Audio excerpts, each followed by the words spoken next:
ಓಂ ನಮಃ ಸೂರ್ಯಾಯ ಚಂದ್ರಾಯ ಮಂಗಳಾಯ ಬುಧಾಯ ಚ ಗುರುಶುಕ್ರ ಶನಿಭ್ಯಶ್ಚ ರಾಹುಕೇತುವೇ ಕುರ್ವಂತು ಸರ್ವೇ ಮಮ ಸುಪ್ರಭಾತಂ. ಶ್ರೀ ಗುರುಭ್ಯೋ ನಮಃ. ಹರಃ ಓಂ. ಸ್ವಾಹ ಅರ್ಪಿಸುವ ದಿನದ ಭವಿಷ್ಯ ಕಾರ್ಯಕ್ರಮಕ್ಕೆ ಸ್ವಾಗತ ಮತ್ತು ಸುಸ್ವಾಗತ. ನಿಮ್ಮೆಲ್ಲರಿಗೂ ಕೂಡ ನನ್ನ ಕಡೆಯಿಂದ ವರಮಹಾಲಕ್ಷ್ಮಿಯ ಹಬ್ಬದ ಶುಭಾಶಯಗಳು ತಿಳಿಸ್ತಾ, ಹಾಗೂ ಈ ದಿನ ವರಮಹಾಲಕ್ಷ್ಮಿ ನಿಮ್ಮೆಲ್ಲರಿಗೂ ಕೂಡ ಆಯುರಾರೋಗ್ಯ ಐಶ್ವರ್ಯವನ್ನು ಕೊಟ್ಟು ಕಾಪಾಡಲಿ ಬೇಡ್ಕೊಳ್ತಾ, ಹಾಗೆ ಎಲ್ಲರಿಗೂ ಕೂಡ ಆಕೆಯ ಅನುಗ್ರಹ ಸಿಗಲಿ ಅಂತಕ್ಕಂಥದ್ದನ್ನು ನಾನು ಬೇಡ್ಕೊಳ್ತಾ ಇದ್ದೀನಿ. ಸ್ವಾಹ ನಮ್ಮ ಸ್ಟೋರಲ್ಲಿ ಅನೇಕ ಪೂಜಾ ಸಾಮಗ್ರಿಗಳು ನಿಮಗೆ ದೊರೆಯುತ್ತದೆ. ಕೆಳಗಿನ ಡಿಸ್ಕ್ರಿಪ್ಷನ್ ಬಾಕ್ಸ್ಗೆ ಹೋಗಿ ಆ ವೆಬ್ಸೈಟ್ಗೆ ನೀವು ಕ್ಲಿಕ್ ಮಾಡೋದ್ರಿಂದ ನಿಮಗೆಲ್ಲ ಪೂಜಾ ರಿಚುವಲ್ಸ್ ಇರ್ತಕ್ಕಂಥದ್ದು ಸಾಮಗ್ರಿಗಳು ಎಲ್ಲ ಪ್ರತಿ ಥರದ್ದು ಸಿಗ್ತದೆ. ಖಂಡಿತ ಕೊಂಡ್ಕೊಳ್ಳಿ. ಶುಭ ಇದೆ, ಚೆನ್ನಾಗಿದೆ ಕೂಡ, ಜೆನ್ಯೂನ್ ಪ್ರಾಡಕ್ಟ್. ಭಾಳ ಮುಖ್ಯ ವಿಚಾರ, ಶುಕ್ರವಾರ ಈ ದಿನ ವರಮಹಾಲಕ್ಷ್ಮಿ ತಾಯಿಯ ಆರಾಧನೆ ಮಾಡ್ತಕ್ಕಂಥ ಸುದಿನ. ಶ್ರವಣ ಮಾಸದ 2ನೇ ಶುಕ್ರವಾರ, ಹುಣ್ಣಿಮೆಯ ಹಿಂದಿನ ದಿನ ಮಾಡ್ತಕ್ಕಂಥದ್ದು ಅಥವಾ 2ನೇ ಶುಕ್ರವಾರ ಮಾಡ್ತಕ್ಕಂಥದ್ದು ಸಹಿತ ಪ್ರತೀತಿ ಇದೆ. ನಮ್ಮ ಅನೇಕ ಚಾನಲ್ನವರು ಆಗಿರ್ಬೋದು, ಕೆಲವರ ಮಾಧ್ಯಮದ ಯಾವುದೇ ಆಗಿರ್ಬೋದು, ಕೆಲವೊಬ್ಬೊಬ್ಬರು ವಿಭಿನ್ನವಾಗಿರ್ತಕ್ಕಂಥ ವಿಚಾರಗಳನ್ನು ಹೇಳ್ತಾ ಇದ್ದಾರೆ. ಆ ದಿನ ಮಾಡಬಾರ್ದು, ಈ ದಿನ ಮಾಡಬಾರ್ದು, ಹಾಗೆ ಹೀಗೆ ಅಂತಕ್ಕಂಥದ್ದು. ಬಟ್ ಒನ್ ಥಿಂಗ್, ನನ್ನ ಒಂದು ಅನಾಲಿಸಿಸ್ ಪ್ರಕಾರ, ಇದು ನನ್ನ ಅಭಿಪ್ರಾಯಕ್ಕಿಂತ ಆ್ಯಕ್ಚುಲಿ ನಿಮಗೆ ಏನು ಸತ್ಯತೆಯನ್ನು ತಿಳಿಸ್ತಿದ್ದೇನೆ, ವಾಸ್ತವ ಕೂಡ. ನಿಮಗೆ ಚತುರ್ಥಿ ಇರ್ತಕ್ಕಂಥ ದಿನ, ಈ ದಿನ 2 ಗಂಟೆ 11 ನಿಮಿಷದವರೆಗೂ ಚತುರ್ಥಿ ಇರ್ತದೆ. ಚತುರ್ಥಿ ತಿಥಿಯನ್ನು ಆಡಳಿತ ಮಾಡ್ತಕ್ಕಂಥದ್ದು ಶುಕ್ರ. ಸರ್ವಶಾಸ್ತ್ರ ಪ್ರವಕ್ತಾರಂ ಭಾರ್ಗವಂ ಪ್ರಣಮಾಮ್ಯಹಂ ಅಂತ ಕರೆದು, ಅದೇ ರೀತಿಯಾಗಿ 2 ಗಂಟೆ 11 ನಿಮಿಷ ಮಧ್ಯಾಹ್ನದಿಂದ ಹುಣ್ಣಿಮೆ ಪ್ರಾರಂಭ ಆಗ್ತದೆ. ಕೆಲವೊಬ್ಬರು ಸಾಯಂಕಾಲ ಮಾಡಬೇಡಿ ಬೆಳಗ್ಗೆ ಮಾಡಿ ಅಂತ ಕೆಲವರು ಹೇಳ್ಬೋದು. ಕೆಲವೊಬ್ಬರು ಸಂಧ್ಯಾ ಸಮಯದಲ್ಲಿ ಮಾಡ್ತಕ್ಕಂಥದ್ದಿರುತ್ತೆ. ಹುಣ್ಣಿಮೆಯನ್ನು ಆಡಳಿತ ಮಾಡ್ತಕ್ಕಂಥದ್ದು ಶನಿ. ಒಂದು ತಿಳ್ಕೊಳ್ಳಿ, ನಿಮಗೆ ಸಿಂಪಲ್ಲಾಗಿ ನಾಲೆಡ್ಜ್ ಕೊಡ್ತೀನಿ. ನಮ್ಮ ಕ್ಯಾಲೆಂಡರ್ಲಿ ಗುಳಿಕ ಕಾಲವನ್ನು ವೀಕ್ಷಣೆಯನ್ನು ಮಾಡ್ತೇವೆ. ಗುಳಿಕ ಕಾಲವನ್ನು ಆಡಳಿತ ಮಾಡ್ತಕ್ಕಂಥದ್ದು ಯಾರು? ಶನಿ. ಯಾಕೆ? ದೀರ್ಘಕಾಲವಾಗಿ ಲಾಭ ಬರಬೇಕು ಅಂತಕ್ಕಂಥದ್ದು ನಮಗೆಲ್ಲರಿಗೂ ಗೊತ್ತಿರತಕ್ಕಂಥ ವಿಚಾರ. ವ್ಯವಹಾರ, ಯಾವುದೇ ಶುಭ ಮುಹೂರ್ತ ಎಲ್ಲದರಲ್ಲೂ ಗುಳಿಕ ಕಾಲ ನೋಡಿ ಚೆನ್ನಾಗಿದೆಯಾ, ಒಳ್ಳೆ ಟೈಮ್ ನೋಡಿ ಗುಳಿಕ ಕಾಲ ನಾವು ಹೇಳ್ತಾ ಇದ್ದೀವ ಇಲ್ವೋ? ಇಫ್ಕೋರ್ಸ್. ಇನ್ನೊಂದು ನಿಮಗೆ ಸಿಂಪಲ್ ನಾಲೆಡ್ಜ್, ಇವತ್ತು ಮನೆ ನಿರ್ಮಾಣ ಮಾಡ್ತಾ ಇದ್ದೀವಿ. ಮುಖ್ಯ ಪಾತ್ರವನ್ನು ವಹಿಸ್ತಕ್ಕಂಥದ್ದು ಕಬ್ಬಿಣ. ಭದ್ರವಾಗಿರಬೇಕು. ಹೇಳ್ತೀವಿ TMT ಇದನ್ನು ಉಪಯೋಗಿಸಿ, ಇನ್ನೊಂದು ಇಂಡಿಕಾ ಇದನ್ನು ಉಪಯೋಗಿಸಿ, ಮತ್ತೊಂದು ಉಪಯೋಗಿಸಿ, ಇವೆಲ್ಲ ಅಡ್ವರ್ಟೈಸ್ ನೋಡ್ತಲೇ ಇರ್ತೀವಲ್ವ. ಈ ಭದ್ರತೆ ಯಾರು? ಭದ್ರ ಬುನಾದಿ ಯಾರು? ಶನಿ. ನೋಡಿ, ಮ್ಯಾಕ್ಸಿಮಮ್ ನನ್ನ ಅಭಿಪ್ರಾಯ, ನನ್ನ ಅನಾಲಿಸಿಸ್ ಪ್ರಕಾರ ನೀವು ಈ ದಿನದ ಯಾವಾಗಾದರೂ ಪೂಜೆ ಮಾಡಿ. ಅಂದರೆ ಮುಹೂರ್ತ ಭಾಗ ನಾನು ತಿಳಿಸ್ಕೊಡ್ತೇನೆ. ಮಸ್ಟ್ ಆ್ಯಂಡ್ ಶುಡ್ ನಿಮಗೆ ಆ ವರಮಹಾಲಕ್ಷ್ಮಿ ವರದಾನ ಶಿವನೇ ಹೇಳಿದ್ದಾನೆ. ನೋಡಿ, 100% ಅದು ಮಾಡಿದ್ರೆ ತಪ್ಪಾಗ್ತದೆ, ಇದು ಮಾಡಿದ್ರೆ ತಪ್ಪಾಗುತ್ತೆ, ದೆರ್ ಇಸ್ ನೋ ಯಾವುದೇ ಆದಂಥದ್ದಿಲ್ಲ. ಇದು ಮಾಡಿದ್ರೆ ಅದನ್ನ ನಮ್ಮ ಮನಸ್ಸಿನಲ್ಲಿ ಬಂದಿರತಕ್ಕಂಥದ್ದು. ಇದನ್ನು ಮಾಡಿದ್ರೆ ತಪ್ಪಾಗುತ್ತೆ, ಅದನ್ನು ಮಾಡಿದ್ರೆ ದೇವರ ಆರಾಧನೆ ಸಕಲ ಕಾಲದಲ್ಲೂ ಮಾಡುವಂತಕ್ಕಂಥದ್ದಿದೆ. ತ್ರಿಕಾಲ ಪೂಜೆ ಅಂತ ಕೂಡ ಕರೆದು ಯಾವ ಕಾಲದಲ್ಲಾದರೂ ಬೇಕಾದರೆ ಮಾಡ್ಬೋದು. ದೇವರ ನೆನೆದಕ್ಕೆ ಯಾವ ಸಮಯ ಇದೆ ಹೇಳಿ ನೋಡೋಣ. ಯಾವಾಗಲೂ ನಾವು ನಮ್ಮ ಮನಸ್ಥಿತಿ ಅಂದರೆ ನಮ್ಮನ್ನು ಯಾವಾಗಲೂ ದೇವರಿಗೆ ಅರ್ಪಣೆಯನ್ನು ಮಾಡಿಕೊಂಡಾಗ ಯಾವ ಕಾಲ ಆದ್ರೇನಂತೆ, ಎಲ್ಲ ಕಾಲದಲ್ಲೂ ಪರಮಾತ್ಮನ ನಾಮಸ್ಮರಣೆ, ದೇವಿಯ ನಾಮಸ್ಮರಣೆ ಮಾಡಿಕೊಂಡಾಗ ಮ್ಯಾಕ್ಸಿಮಮ್ ನಮಗೆ ಶುಭತ್ವ ಇದೆ. ದೆರ್ ಈಸ್ ನೋ ಮುಹೂರ್ತ ಇನ್ ಪೂಜಾ ರಿಚುವಲ್ಸ್ ನನ್ನ ಅನಿಸಿಕೆ ಪ್ರಕಾರ 100%. ಯಾಕೆಂದರೆ ಪರಮಾತ್ಮ ಸಕಲ ಜಲಾಚರ ವಸ್ತುಗಳಲ್ಲಿ ಇರ್ತಕ್ಕಂಥದ್ದು ಪರಮಾತ್ಮ, ಜೊತೆಗೆ ಅಣುರೇಣು ಕಣಗಳಲ್ಲಿ ಇರ್ತಕ್ಕಂಥದ್ದು ಪರಮಾತ್ಮ. ಅವನನ್ನು ಪೂಜೆ ಮಾಡೋದಕ್ಕೆ ನಾವು ಸಮಯ ಯಾಕೆ? ಮುಹೂರ್ತವನ್ನೇ ಆಡಳಿತ ಮಾಡ್ತಕ್ಕಂಥದ್ದು ಪರಮಾತ್ಮ ಆಗಿರೋದ್ರಿಂದ ನಾವು ಯಾಕೆ ಕೆಟ್ಟದ್ದನ್ನು ಆಲೋಚನೆಗಳನ್ನು ಮಾಡಬೇಕು? ಅದರಲ್ಲಿ ಮಾಡಿದ್ರೆ ಇದನ್ನು ತಪ್ಪಾಗ್ತದೆ, ಇದರಲ್ಲಿ ಮಾಡಿದ್ರೆ ಆಗ್ತದೆ. What is the reason? ನಾವೆಲ್ಲ ಮೌಢ್ಯವನ್ನು ಬಿಡೋಣ. At least sophisticated ತಂತ್ರಜ್ಞಾನದಲ್ಲಿದ್ದೇವೆ.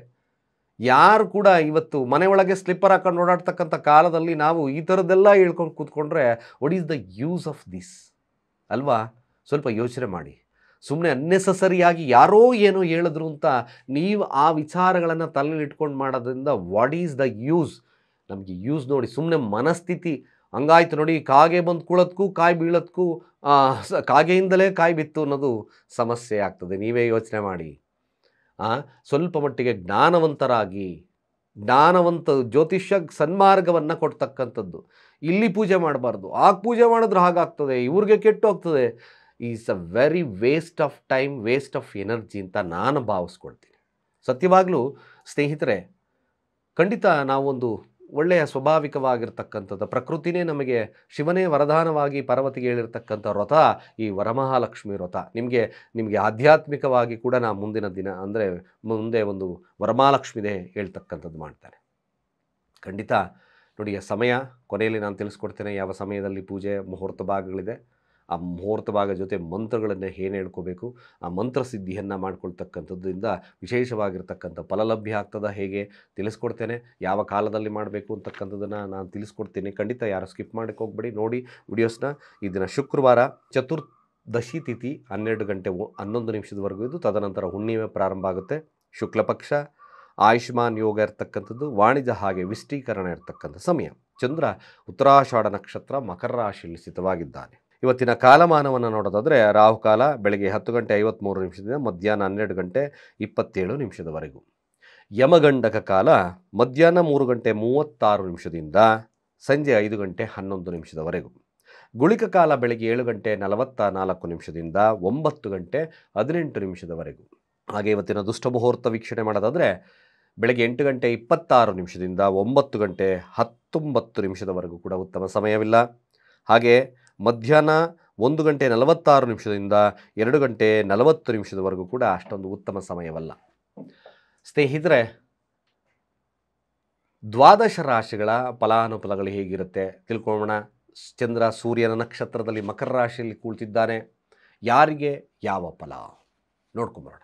ಮೊದಲು ಮೇಷರಾಶಿಯ ಫಲ. ಮೇಷರಾಶಿಯವರಿಗೆ ಇದನ್ನು ಅದ್ಭುತವಾಗಿರ್ತಕ್ಕಂಥ ಫಲ. ತಂದೆಯ ಆಸ್ತಿಯ ವಿಚಾರದಲ್ಲಿ ಗೆಲುವನ್ನು ಸಾಧಿಸ್ತೀರಿ.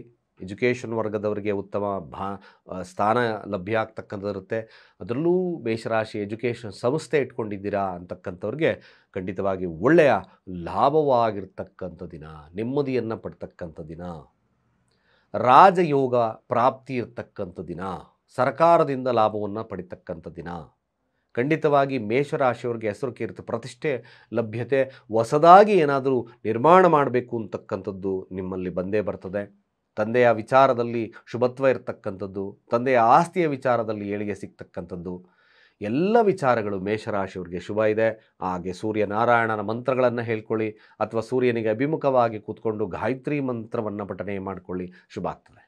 ಹಾಗೆ ವೃಷಭ ರಾಶಿಯವರಿಗೂ ಸಹಿತ ಒಂದು ಬದಲಾವಣೆ, ಸಣ್ಣ ಬದಲಾವಣೆ ಇರತಕ್ಕಂಥದ್ದು. ಆದರೆ ಈ ದಿನ ಕೆಲವೊಂದು ವಿಚಾರಗಳಲ್ಲಿ ಹಿನ್ನಡೆಯನ್ನು ಸಾಧಿಸ್ತೀರಿ. ಅಂದರೆ ಜಮೀನಿನ ವಿಚಾರದಲ್ಲಿ ಹಿನ್ನಡೆ ಆಗ್ತಕ್ಕಂಥದ್ದಿರುತ್ತೆ. ಆದರೆ ರಿಜಿಸ್ಟ್ರೇಷನ್ ಮಾಡ್ಕೊಳ್ಳೋದಕ್ಕೆ ದಿಸ್ ದ ಬೆಸ್ಟ್ ಡೇ ಕೂಡ ಆಗ್ತಕ್ಕಂಥದ್ದು. ಈ ಒಂದು ವೃಷಭ ರಾಶಿಯಲ್ಲಿರ್ತಕ್ಕಂಥವ್ರಿಗೆ ಕೆಲವೊಂದು ವಿಚಾರಗಳಲ್ಲಿ ಯಶಸ್ಸನ್ನು ಸಾಧಿಸ್ತೀರಿ. ನಿಮ್ಮ ಕ್ರಿಯೇಟಿವಿಟಿಯಲ್ಲಿ ಯಶಸ್ಸನ್ನು ಸಾಧಿಸ್ತಕ್ಕಂಥದ್ದು ಇರ್ತದೆ. ಜೊತೆಗೆ ವಿಲ್ ಪವರ್, ತುಂಬ ವಿಲ್ ಪವರಿಂದ ಒಂದು ಧಾರ್ಮಿಕ ಕ್ಷೇತ್ರದಲ್ಲಿ ನೀವು ಒಂದು ಚಾಪನ್ನು ಮೂಡಿಸ್ತಕ್ಕಂಥದ್ದು ವೃಷಭ ರಾಶಿಯವರಿಗೆ ತೋರಿಸ್ತದೆ. ಸ್ವಲ್ಪ ಲೇಸಿನೆಸ್ ಇರತಕ್ಕಂಥ ದಿನ. ಅತಿ ಬುದ್ಧಿಯನ್ನು ಮಾಡಲಿಕ್ಕೆ ಹೋಗಬೇಡಿ. ಅಫ್ಕೋರ್ಸ್ ಮ್ಯಾಕ್ಸಿಮಮ್ ಒಳ್ಳೆ ದಿನ. ಆರೋಗ್ಯದ ವಿಚಾರದಲ್ಲೂ ಯಶಸ್ಸು ಸಿಗ್ತಕ್ಕಂಥ ದಿನ ಆಗುತ್ತೆ. ನೆರೆ ಹೊರಟೆ ಬಾಂಧವ್ಯ ಚೆನ್ನಾಗಿರ್ತಕ್ಕಂಥದ್ದು ಇರುತ್ತೆ. ಅಣ್ಣ ತಮ್ಮಂದರ ವಿಚಾರದಲ್ಲೂ ಕೂಡ ಬಾಂಧವ್ಯತೆ ಇರತಕ್ಕಂಥ ದಿನ ಒಳ್ಳೆಯದಿದೆ. ಸಾಧ್ಯವಾದಷ್ಟು ಶಿವನ ಆರಾಧನೆ ನಿಮಗೆ ಇನ್ನಷ್ಟು ಶುಭವನ್ನು ತರುತ್ತೆ. ಹಾಗೆ ಮಿಥುನ ರಾಶಿಯವರ ಈ ದಿನದ ಫಲಾಫಲ ಆಗಿರ್ತಕ್ಕಂಥದ್ದು, ನಿಮ್ಮ ಸಹೋದರಗಳಿಂದ ಲಾಭ. ಆದರೆ ನಿಮ್ಮ ಕಣ್ಣಿನ ಮೇಲೆ ಎಚ್ಚರಿಕೆ ಇಟ್ಕೊಳ್ಳಿ. ಸ್ವಲ್ಪ ಕಣ್ಣಿನ ಒಂದು ಬಲಗಣ್ಣಿಗೆ ಸಣ್ಣ ಪುಟ್ಟ ಸಮಸ್ಯೆಗಳು ಕಾಡ್ತಕ್ಕಂಥ ಸನ್ನಿವೇಶಗಳು ಬರುತ್ತೆ. ತಂದೆಯ ಒಂದು ಹಣಕಾಸಿನ ವಿಚಾರದಲ್ಲಿ ಅಡೆತಡೆಗಳು ಬರ್ತಕ್ಕಂಥ ಸಾಧ್ಯತೆಗಳನ್ನು ತೋರಿಸ್ತದೆ. ಜೊತೆಗೆ ಧನಾತ್ಮಕವಾಗಿರ್ತಕ್ಕಂಥ ಶಕ್ತಿ ಇರುತ್ತೆ. ಕುಟುಂಬದಲ್ಲಿ ಸಣ್ಣ ಪುಟ್ಟ ಸಮಸ್ಯೆಗಳು ಕಾಡ್ತಕ್ಕಂಥದ್ದು ಈ ದಿನ ತೋರಿಸ್ತದೆ. ಸ್ವಲ್ಪ ಅಗ್ರೆಸಿವ್ ನೇಚರ್ ಇರ್ತಕ್ಕಂಥ ದಿನ. ಮಾತಿನ ಮೇಲೆ ಯಾವುದೇ ಕಾರಣಕ್ಕೂ ಹಿಡಿತವನ್ನು ಸಾಧಿಸ್ತಕ್ಕಂಥದ್ದು ಕೆಲಸವನ್ನು ಮಾಡಿ. ಕೋಪ ನಿಯಂತ್ರಣದಲ್ಲಿ ಇಟ್ಕೊಳ್ತಕ್ಕಂಥದ್ದು ಭಾಳ ಮುಖ್ಯ. ಅಧಿಕಾರದಿಂದ ನಿಮ್ಮ ಏನು ಅಧಿಕಾರಾವಧಿ ಅಂದರೆ ನಿಮ್ಮ ಅಧಿಕಾರ ಇದೆ ಅಂತ ಅವ್ರ ಮೇಲೆ ಪ್ರಭಾವವನ್ನು ಬೀರ್ಸಕ್ಕೆ ಹೋದರೆ ಸ್ವಲ್ಪ ಮಟ್ಟಿಗೆ ಕೆಲವೊಬ್ಬರಲ್ಲಿ ಸಮಸ್ಯೆ ಬರ್ತಕ್ಕಂಥದ್ದು ತೋರಿಸ್ತದೆ. ಯಾರು ಮಿಥುನ ರಾಶಿಯಲ್ಲಿದ್ದೀರೋ ಸಾಧ್ಯವಾದಷ್ಟು ಕೂಡ ತಾವು ಶಿವನ ಆರಾಧನೆಯನ್ನು ಮಾಡಿಕೊಳ್ಳಿ. ಖಂಡಿತ ಹಣಕಾಸಿನ ವಿಚಾರದಲ್ಲೂ, ವ್ಯಾವಹಾರಿಕವಲ್ಲೂ, ಕುಟುಂಬದ ವಿಚಾರದಲ್ಲೂ ನಿಮಗೆ ಶುಭತ್ವ ಇರತಕ್ಕಂಥ ದಿನ ಕೂಡ ಆಗುತ್ತೆ. ಹಾಗೆ ಕಟಕ ರಾಶಿಯ ವಿಚಾರಕ್ಕೆ ಬಂದಾಗ ಖಂಡಿತ ಕಟಕ ರಾಶಿಯವರಿಗೆ ಆರೋಗ್ಯದ ವಿಚಾರದಲ್ಲಿ ವಿಶೇಷವಾಗಿರ್ತಕ್ಕಂಥ ಲಾಭ, ಸರ್ಕಾರದ ವತಿಯಿಂದ ಒಂದಷ್ಟು ಲಾಭ, ರಾಜಕೀಯವಾಗಿರ್ತಕ್ಕಂಥ ಲಾಭ ಈ ದಿನ ಕಟಕ ರಾಶಿಯವರಿಗೆ ತೋರಿಸ್ತಾ ಇದೆ. ನಿಮ್ಮ ಪ್ರಯತ್ನದಿಂದ ಕೆಲವೊಂದು ವ್ಯಕ್ತಿಗಳನ್ನು ಪ್ರಭಾವಿತರನ್ನಾಗಿ ಮಾಡ್ತಕ್ಕಂಥದ್ದು ನಿಮಗೆ ಶಕ್ತಿ ಇದೆ. ಸರ್ಕಾರದೊಟ್ಟಿಗೆ ಇಂಟರಾಕ್ಷನ್ಸ್ ಚೆನ್ನಾಗಿರ್ತಕ್ಕಂಥದ್ದು ಇರ್ತದೆ. ಯಾರು ಕಟಕ ರಾಶಿಯಲ್ಲಿದ್ದೀರೋ ಸಂಗಾತಿಗೆ ವಿಶೇಷವಾಗಿರ್ತಕ್ಕಂಥ ಕಾಳಜಿಯನ್ನು ತೋರಿಸ್ತಕ್ಕಂಥದ್ದು ಈ ದಿನ ತೋರಿಸ್ತದೆ.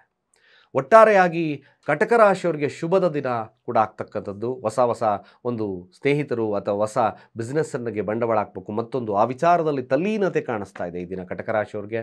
ಖಂಡಿತ ಒಳ್ಳೆಯದಾಗಲಿ, ಶುಭ ಇದೆ. ಹಾಗೆ ಸಿಂಹರಾಶಿಯ ಫಲಾಫಲ. ಸಿಂಹರಾಶಿಯವರು ಸ್ವಲ್ಪ ಎಚ್ಚರಿಕೆ ವಹಿಸ್ಕೊಳ್ಳಿ. ಆರೋಗ್ಯದ ವಿಚಾರದಲ್ಲಿ ಎಚ್ಚರಿಕೆ, ಹಣಕಾಸಿನ ವಿಚಾರದಲ್ಲೂ ಎಚ್ಚರಿಕೆ ವಹಿಸ್ಕೊಳ್ತಕ್ಕಂಥದ್ದು ಅತಿ ಮುಖ್ಯ. ಆದರೆ ನಿಮಗೆ ಒಂದು ವಿಚಾರ ಏನು, ವಿಪರೀತ ರಾಜಯೋಗದ ವಿಚಾರ. ಅಂದರೆ ಕೆಲವೊಂದು ಬಾರಿ ಇದ್ದಕ್ಕಿದ್ದ ಹಾಗೆ ನಿಮಗೆ ಶುಭತ್ವ ಇರ್ತಕ್ಕಂಥ ಒಂದು ಸುದಿನ ಆಗ್ತಕ್ಕಂಥದ್ದು ಇರ್ತದೆ. ಆದರೂ ಕೂಡ ನಿಮ್ಮ ರಾಶಿಯಾಧಿಪತಿ 12ರ ಸ್ಥಾನದಲ್ಲಿದ್ದಾನೆ. ಆರೋಗ್ಯದ ವಿಚಾರವಾಗಿ ಎಚ್ಚರಿಕೆಯನ್ನು ವಹಿಸ್ಕೊಳ್ಳಿ. ಸೂರ್ಯನಿಗೆ ಸಾಸಿವೆ ಸಮೇತ ಅರ್ಘ್ಯವನ್ನು ಕೊಡ್ತಕ್ಕಂಥದ್ದು ಭಾಳ ಮುಖ್ಯ ಆಗುತ್ತೆ. ತ್ರಯಂಬಕ ಮಂತ್ರಗಳನ್ನು ಹೇಳ್ಕೊಳ್ಳಿ. ಸ್ವಲ್ಪ ಸೋಂಬೇರಿತನ, ನಿದ್ದೆ ಜಾಸ್ತಿ ಇರ್ತಕ್ಕಂಥದ್ದು ಈ ದಿನ ತೋರಿಸ್ತದೆ. ವಿಲ್ ಪವರ್ ಸ್ವಲ್ಪ ಕಡಿಮೆ ಇರತಕ್ಕಂಥ ದಿನ. ಸಾಧ್ಯವಾದಷ್ಟು ಕೂಡ ಶಿವ ಅಥವಾ ಸೂರ್ಯ ಆದಿತ್ಯ ಮಂತ್ರಗಳನ್ನು ಪಠನೆ ಮಾಡಿಕೊಳ್ಳಿ, ಶುಭ ಆಗ್ತದೆ. ಹಾಗೆ ಕನ್ಯಾ ರಾಶಿಯವರ ಈ ದಿನದ ಫಲಾಫಲ ಆಗಿರ್ತಕ್ಕಂಥದ್ದು. ಕನ್ಯಾ ರಾಶಿಯವರಿಗೆ ನಷ್ಟಾಧಿಪತಿ ಲಾಭದಲ್ಲಿದ್ದಾನೆ. ಖಂಡಿತವಾಗಿ ನಿಮ್ಮ ನಾಲೆಡ್ಜಿಂದ, ನಿಮ್ಮ ಬುದ್ಧಿಶಕ್ತಿಯಿಂದ ಲಾಭವನ್ನು ಮಾಡ್ತಕ್ಕಂಥದ್ದಿದೆ. ಮಕ್ಕಳಿಂದ ಲಾಭವನ್ನು ಪಡಿತಕ್ಕಂಥದ್ದಿದೆ. ಸ್ನೇಹಿತರಿಂದ ಲಾಭವನ್ನು ಪಡಿತಕ್ಕಂಥದ್ದಿದೆ. ಎಲ್ಲ ಥರದ ಲಾಭವನ್ನು, ಆಸೆ ಆಕಾಂಕ್ಷೆಗಳನ್ನು ಈಡೇರಿಸ್ತಕ್ಕಂಥ ದಿನ. ಖಂಡಿತ ಕನ್ಯಾ ರಾಶಿಯವರಿಗೆ ಶುಭ ಇದೆ, ಒಳ್ಳೆಯದಾಗಲಿ ಕೂಡ. ತುಲಾರಾಶಿಯವರಿಗೆ ಸರ್ಕಾರದ ವತಿಯಿಂದ ಲಾಭ ಲಭ್ಯತೆ ಇರ್ತದೆ. ನಿಮ್ಮ ಮನೆಯನ್ನು ನಿರ್ಮಾಣ ಮಾಡಬೇಕು ಅಂತಕ್ಕಂಥದ್ರಲ್ಲಿ ಸಹಾಯ ಸಿಗ್ತಕ್ಕಂಥದ್ದು ಇರ್ತದೆ. ಒಂದು ಜಾಗದ ವಿಚಾರವಾಗಿ ಸರ್ಕಾರದ ಒಂದು ಸಹಾಯ ಹಸ್ತ ಸಿಗ್ತಕ್ಕಂಥದ್ದು ಈ ದಿನ ತೋರಿಸ್ತದೆ. ತಂದೆಯಿಂದ ಲಾಭ ಆಗ್ತಕ್ಕಂಥದ್ದು ತುಲಾರಾಶಿಯವರಿಗೂ ಸಹಿತ ಧನ ಸಹಾಯವಾಗ್ತಕ್ಕಂಥ ಸಾಧ್ಯತೆಗಳು ತುಂಬ ಜಾಸ್ತಿ ಇದೆ. ವ್ಯಾವಹಾರಿಕವಾಗಿ ಕೂಡ ಶುಭತ್ವ ಇದೆ. ಹೆಸರು, ಕೀರ್ತಿ, ಪ್ರತಿಷ್ಠೆಯನ್ನು ಲಭ್ಯತೆ ಇರತಕ್ಕಂಥದ್ದು ಇರುತ್ತೆ. ಖಂಡಿತ ಒಳ್ಳೆಯ ಸುದಿನ, ಲಾಭ ಆಗಲಿ, ಒಳ್ಳೆಯದಾಗಲಿ. ಹಾಗೆ ವೃಶ್ಚಿಕ ರಾಶಿಯವರ ವಿಚಾರಕ್ಕೆ ಬಂದಾಗ ವೃಶ್ಚಿಕ ರಾಶಿಯವರಿಗೊಂದು ಭಾಗ್ಯದ ದಿನ. ಸಣ್ಣ ಪ್ರಯಾಣಗಳು ಬರ್ತಕ್ಕಂಥ ಸಾಧ್ಯತೆಗಳಿರುತ್ತೆ. ಜೊತೆಗೆ ನಿಮಗೆ ದೈವಿಕ ಮನೋಭಾವತೆ ಇರ್ತದೆ. ತಂದೆಯ ಸಹಾಯಸ್ಥ ಸಿಗ್ತಕ್ಕಂಥದ್ದಿರುತ್ತೆ. ಹಿರಿಯರ ವಿಚಾರದಲ್ಲಿ ಏಳಿಗೆ ಸಿಗ್ತಕ್ಕಂಥದ್ದಿರುತ್ತೆ. ಬುದ್ಧಿಶಕ್ತಿಯಿಂದ ಲಾಭವನ್ನು ಮಾಡ್ತಕ್ಕಂಥ ಸಾಧ್ಯತೆಗಳು. ಧಾರ್ಮಿಕ ಕ್ಷೇತ್ರಗಳನ್ನು ಭೇಟಿ ಮಾಡ್ತಕ್ಕಂಥದ್ದಿರ್ತದೆ. ಜೊತೆಗೆ ಸರ್ಕಾರದ ಸಹಾಯಸ್ಥ, ಯಾರಾದರೂ ಒಂದು ಸಬ್ಸಿಡಿ ಸಿಗ್ತಕ್ಕಂಥ ಸನ್ನಿವೇಶಗಳು ನಿರ್ಮಾಣ ಆಗ್ತಕ್ಕಂಥದ್ದು ವೃಶ್ಚಿಕ ರಾಶಿಯವರಿಗೆ ತೋರಿಸ್ತದೆ. ಒಟ್ಟಾರೆಯಾಗಿ ಆರೋಗ್ಯಕರವಾಗಿರ್ತಕ್ಕಂಥ ವಾತಾವರಣ ನಿಮ್ಮಲ್ಲಿ ಅಭಿವೃದ್ಧಿಯನ್ನು ತಂದುಕೊಡ್ತಕ್ಕಂಥ ವೃಶ್ಚಿಕ ರಾಶಿಯವರಿಗೂ ಕೂಡ ಶುಭತ್ವ ಇದೆ. ಸಾಧ್ಯವಾದರೆ ಶಿವನ ಆರಾಧನೆಯನ್ನು ಮಾಡ್ಕೊಳ್ಳಿ, ಒಳ್ಳೆಯದಾಗುತ್ತೆ. ಹಾಗೆ ಧನುರಾಶಿಯವರಿಗೆ ಕೊಂಚ ಸಣ್ಣ ಸಮಸ್ಯೆ ಇರ್ತಕ್ಕಂಥ ದಿನ. ಆರೋಗ್ಯದ ವಿಚಾರವಾಗಿ ಎಚ್ಚರಿಕೆಯನ್ನು ವಹಿಸ್ಕೊಳ್ಳಿ. ಇದ್ದಕ್ಕಿದ್ದಾಗೆ ಒಂದಲ್ಲ ಒಂದು ಸಮಸ್ಯೆಗಳು ಕಾಡ್ತಕ್ಕಂಥದ್ದು ಧನುರಾಶಿಯವರಿಗಿದೆ. ಕುಟುಂಬ ವ್ಯಾಜ್ಯಗಳು ಬರಬಹುದು. ನಿಮ್ಮ ತಂದೆಯೊಟ್ಟಿಗಿನ ವ್ಯಾಜ್ಯಗಳು ಸಿಗ್ತಕ್ಕಂಥದ್ದು ಅಂದರೆ ಆಗ್ತಕ್ಕಂಥದ್ದು ಇರ್ತದೆ. ಧನುರಾಶಿಯಲ್ಲಿರ್ತಕ್ಕಂಥವ್ರು ತಂದೆಯ ಆರೋಗ್ಯದ ಬಗ್ಗೆನೂ ಕೂಡ ಕಾಳಜಿ ವಹಿಸಬೇಕು. ಅನ್ನೆಸಸರಿಯಾಗಿ ನಿಮಗೆ ಒಂದು ಸಮಸ್ಯೆ ಅಥವಾ ಕಣ್ಣಿಗೆ ಪೆಟ್ಟು ಬೀಳ್ತಕ್ಕಂಥ ಸಮಸ್ಯೆನೂ ಕೂಡ ಇದೆ. ಮಾತಿನ ಮೇಲೆ ಎಚ್ಚರಿಕೆಯನ್ನು ವಹಿಸ್ಕೊಳ್ತಕ್ಕಂಥದ್ದು ಭಾಳ ಮುಖ್ಯ. ಅನ್ನೆಸಸರಿಯಾಗಿ ಕೋಪವನ್ನು ನಿಯಂತ್ರಣದಲ್ಲಿಡಿ. ಸ್ವಲ್ಪ ನೀವು ಹಾಸ್ಪಿಟಲ್ ವಿಸಿಟ್ ಮಾಡ್ತಕ್ಕಂಥ ಸನ್ನಿವೇಶಗಳು ನಿರ್ಮಾಣ ಆಗುತ್ತೆ. ಧನ್ವಂತರಿ ಮಂತ್ರವನ್ನು ಹೇಳ್ತಕ್ಕಂಥದ್ದು ಅಷ್ಟೇ ಮುಖ್ಯ. ಓಂ ನಮೋ ಭಗವತೆ ವಾಸುದೇವಾಯ ಧನ್ವಂತರಾಯೇ ಅಮೃತ ಕಳಶಾಸ್ತಾಯ ಸರ್ವಮಯ ವಿನಾಶನಾಯ ತ್ರೈಲೋಕ್ಯನಾಥಾಯ ಮಹಾವಿಷ್ಣುವೇ ನಮಃ. ಧನುರಾಶಿಯವರು ಖಂಡಿತವಾಗಿ ಮಂತ್ರಗಳನ್ನು ಹೇಳ್ಕೊಳ್ಳಿ, ಶುಭ ಆಗುತ್ತೆ. ಮಕರ ರಾಶಿಯವರ ವಿಚಾರ ಸ್ವಲ್ಪ ಮಟ್ಟಿಗೆ ತಾವು ವಿಶೇಷವಾಗಿ ತನ್ನ ಸಂಗಾತಿ ಕುರಿತು ಆಲೋಚನೆಗಳನ್ನು ಮಾಡ್ತಕ್ಕಂಥದ್ದು. ಹೊಸ ಬಿಸ್ನೆಸ್ಗೆ ಬಂಡವಾಳವನ್ನು ಹೂಡಬೇಕೋ ಬೇಡವೋ ಅಂತಕ್ಕಂಥ ಡಿಸ್ಕಷನ್ಸ್ ಮಾಡ್ತಕ್ಕಂಥದ್ದು ಇರ್ತದೆ. ವ್ಯಾವಹಾರಿಕವಾಗಿ ಲಾಭ. ಖಂಡಿತವಾಗಿ ಮಕರ ರಾಶಿಯವರಿಗೆ ಹೊಸದಾಗಿ ಏನಾದರೂ ಒಂದು ಇದನ್ನು ಮಾಡಬೇಕು ಅಂತಕ್ಕಂಥ ಮನೋಭಾವತೆ ಬರ್ತದೆ. ಮಾರಕದಲ್ಲಿದ್ದಾನೆ ಸೂರ್ಯ. ತ್ರಯಂಬಕ ಮಂತ್ರಗಳನ್ನು ಹೇಳ್ಕೊಳ್ಳಿ. ಆರೋಗ್ಯದಲ್ಲೂ ಅಷ್ಟೇ ಎಚ್ಚರಿಕೆಯನ್ನು ವಹಿಸ್ಕೊಳ್ಳಿ. ದಾಂಪತ್ಯದಲ್ಲಿ ಸ್ವಲ್ಪ ಮಟ್ಟಿಗೆ ಸಣ್ಣ ಪುಟ್ಟ ಸಮಸ್ಯೆ ಇದ್ದರೂ ಉಪಶಮನ ಆಗ್ತಕ್ಕಂಥದ್ದು ಇರ್ತದೆ. ನಿಮ್ಮ ಮನಸ್ಥಿತಿಯನ್ನು ಸದೃಢವಾಗಿಟ್ಕೊಂಡ್ರೆ ಮಕರ ರಾಶಿಯವ್ರಿಗೆ ಮ್ಯಾಕ್ಸಿಮಮ್ ಶುಭದ ಕಾಲ ಆಗ್ತದೆ. ಸರ್ಕಾರದ ವತಿಯಿಂದ ಸಣ್ಣ ಪುಟ್ಟ ಸಮಸ್ಯೆಗಳು ದೂರ ಆಗ್ತಕ್ಕಂಥ ಸನ್ನಿವೇಶಗಳು ನಿರ್ಮಾಣ ಆಗ್ತಕ್ಕಂಥದ್ದು ಇರ್ತದೆ. ಅಫ್ಕೋರ್ಸ್ ಮಕರ ರಾಶಿಯವ್ರಿಗೆ ಶುಭ ಇದೆ, ಒಳ್ಳೆಯದಾಗಲಿ. ಹಾಗೆ ಕುಂಭರಾಶಿಯ ವಿಚಾರಕ್ಕೆ ಬರೋಣ. ಸಂಗಾತಿಯೊಟ್ಟಿಗೆ ವ್ಯಾಜ್ಯಗಳು ಬರ್ತಕ್ಕಂಥದ್ದಿದೆ. ಸ್ವಲ್ಪ ನಷ್ಟವನ್ನು ಅನುಭವಿಸ್ತಕ್ಕಂಥ ಕಾಲ. ವೈವಾಹಿಕ ಜೀವನ ಎಚ್ಚರಿಕೆ ವಹಿಸಬೇಕು. ಇಲ್ಲಾಂದರೆ 100% ಇದು ಕೋರ್ಟ್ ಕಚೇರಿ ವಿಚಾರಕ್ಕೆ ನಾವು ಹೋಗ್ತಕ್ಕಂಥದ್ದು ಇರುತ್ತೆ. ಸ್ವಲ್ಪ ಜಾಗರೂಕರಾಗಿ. ಸಾಲದ ಬಾಧೆ ಕೆಲವೊಂದು ಕಾಡುತ್ತೆ. ಆರೋಗ್ಯದಲ್ಲಿ ಮನಸ್ಥಿತಿ, ಇದರಿಂದ ತಾವು ಒಂಟಿತನವನ್ನು ಕಾಡ್ತೀರ. Maximum be careful. ಕುಂಭರಾಶಿ ಸಾಧ್ಯವಾದಷ್ಟು ಶಿವನಿಗೆ ಕ್ಷೀರಾಭಿಷೇಕವನ್ನು ಮಾಡಿಸಿ ಗೋಧಿಯ ಪಾಯಸವನ್ನು ಲಂಚ್ತಕ್ಕಂಥದ್ದು ಭಾಳ ಮುಖ್ಯ. Be careful. ಮೀನರಾಶಿಯ ಫಲಾನುಫಲಗಳು. ಮೀನರಾಶಿಯವ್ರಿಗೆ ಆರೋಗ್ಯ ಉತ್ತಮ ಇರ್ತದೆ. ಲಾಭವಾಗಿ ಪರಿಣಾಮ ಆಗ್ತಕ್ಕಂಥದ್ದಿರುತ್ತೆ. ನಾಲೆಡ್ಜಿಂದ ಲಭ್ಯತೆ, ಮಕ್ಕಳಿಂದ ಶುಭ ವಾರ್ತೆಗಳನ್ನು ಕೇಳ್ತಕ್ಕಂಥದ್ದಿದೆ ಮೀನರಾಶಿಯವ್ರಿಗೆ. ಜೊತೆಗೆ ಈ ದಿನ ಒಂದಷ್ಟು ಕ್ರಿಯೇಟಿವಿಟಿ ತುಂಬ ಜಾಸ್ತಿ ಇರ್ತಕ್ಕಂಥದ್ದು, ಪ್ರೀತಿಯ ವಿಚಾರದಲ್ಲಿ ಶುಭತ್ವ ಇರತಕ್ಕಂಥದ್ದು, ಹಾಗೆ ಒಂದಷ್ಟು ಸ್ನೇಹಿತರಿಂದ ಲಾಭವನ್ನು ಪಡಿತಕ್ಕಂಥದ್ದು ಮೀನರಾಶಿಯವ್ರಿಗೂ ತೋರಿಸ್ತಾ ಇದೆ. ಶುಭವಾಗಲಿ, ಖಂಡಿತ ಒಳ್ಳೆಯದಾಗಲಿ. ಇಷ್ಟು ದ್ವಾದಶ ರಾಶಿಗಳ ಫಲಾನುಫಲಗಳು. ಸ್ನೇಹಿತರೆ, ವರಮಹಾಲಕ್ಷ್ಮಿ ಪೂಜಾ ಸಮಯ ನಾನು ಒಂದು 3 ಟೈಮ್ ಕೊಡ್ತೇನೆ. ಸಾಧ್ಯವಾದಷ್ಟು ನೋಡಿ, 6:54ರಿಂದ 9:02 ಸಿಂಹಲಗ್ನ ಸ್ಥಿರಲಗ್ನ ಇರ್ತಕ್ಕಂಥದ್ದು. ಮಧ್ಯಾಹ್ನ ಆದರೆ 1 ಗಂಟೆ 19 ನಿಮಿಷದಿಂದ 3 ಗಂಟೆ 33 ನಿಮಿಷ ಆ ಮಧ್ಯದಲ್ಲಿ ಮಾಡ್ಕೊಳ್ತಕ್ಕಂಥದ್ದು. ಅಲ್ಲೂ ಕೂಡ ಸ್ಥಿರಲಗ್ನ ಇರ್ತಕ್ಕಂಥದ್ದು. ಹಾಗೆ ಸಾಯಂಕಾಲ ಮಾಡ್ತಕ್ಕಂಥವ್ರು 7 ಗಂಟೆ 29 ನಿಮಿಷದಿಂದ 9 ಗಂಟೆ 6 ನಿಮಿಷದವರೆಗೂ ಕೂಡ ಶುಭತ್ವ ಇರ್ತಕ್ಕಂಥದ್ದು ಇರ್ತದೆ. ಈ ಲಗ್ನದಲ್ಲಿ ಕಳಶ ಸ್ಥಾಪನೆ, ನಿಮ್ಮ ಪೂಜಾ ಷೋಡಶೋಪಚಾರ ಪೂಜೆ ಯಥಾಸ್ಥಿತವಾಗಿ ನಿಮಗೆ ಹೇಗೆ ಈ ಪೂಜೆ ಮಾಡ್ತಕ್ಕಂಥ ವಿಧಾನಗಳಿದೆಯೋ, ಖಾದ್ಯಗಳನ್ನು ಏನೇನು ಇಡಬೇಕು ಅದೆಲ್ಲ ಇದೆಯೋ ಅದನ್ನು ಮಾಡ್ಕೊಳ್ಳಿ. ಭಾಳ ವಿಶೇಷವಾಗಿರ್ತಕ್ಕಂಥ ಮಂತ್ರ ಓಂ ಶ್ರೀಂ ರೀಂ ಕಮಲೇ ಕಮಲಾಯೈ ಪ್ರಸೀದ ಪ್ರಸೀದ. ಓಂ ಶ್ರೀಂ ರೀಂ ಶ್ರೀಂ ಮಹಾಲಕ್ಷ್ಮೈ ನಮಃ. ಭಾಳ ವಿಶೇಷವಾಗಿರ್ತಕ್ಕಂಥ ಮಂತ್ರ. 108 ಬಾರಿ ತಾಯಿಗೆ ಕಮಲದಳಗಳನ್ನು ಅರ್ಪಿಸ್ತಾದರೂ ಹೇಳಿ, ಅಥವಾ ಕುಂಕುಮದಿಂದ ಅರ್ಚನೆಯನ್ನು ಮಾಡ್ತಕ್ಕಂಥ ಕೆಲಸವನ್ನಾದರೂ ಮಾಡ್ತಕ್ಕಂಥದ್ದು ಈ ಮಂತ್ರದ ಮುಖೇನ ಮಾಡಿ. ಖಂಡಿತವಾಗಿ ಧನಾತ್ಮಕವಾಗಿರ್ತಕ್ಕಂಥ ಶಕ್ತಿ, ವರಮಹಾಲಕ್ಷ್ಮಿಯ ಅನುಗ್ರಹ ಸಿಗ್ತಕ್ಕಂಥದ್ದು ಇರ್ತದೆ. ಕಷ್ಟಗಳು ದೂರ ಆಗ್ತಕ್ಕಂಥದ್ದು ಇರುತ್ತೆ. ಭಾಳ ಸರಳವಾಗಿ ನಿಮ್ಮ ಮುಂದೆ ಇಟ್ಟಿದ್ದೇನೆ. ನಮ್ಮ ಚಾನಲ್ ಸಬ್ಸ್ಕ್ರೈಬ್ ಆಗಿಲ್ಲದೆಲ್ಲ ಇರ್ತಕ್ಕಂಥವ್ರು ಸಬ್ಸ್ಕ್ರೈಬ್ ಆಗಿ, ಕೆಟ್ಟದ್ದನ್ನು ಹೋಗಲಾಡಿಸಿ ಒಳ್ಳೆಯ ಶುಭತ್ವ, ಶುಭ ಮನಸ್ಸನ್ನು ತಾವು ಪಡ್ಕೋಬೇಕಾದ್ರೆ ತುಳಸಿ ಚಾನಲ್ಗೆ ತಾವು ಸಬ್ಸ್ಕ್ರೈಬ್ ಆಗಿ ನಿಮ್ಮ ಅನಿಸಿಕೆ ಅಭಿಪ್ರಾಯವನ್ನು ಕಾಮೆಂಟ್ ಮಾಡಿ ಅಂತ ಹೇಳ್ತಾ, ಸರ್ವೇ ಜನ ಸುಖಿನೋ ಭವಂತು.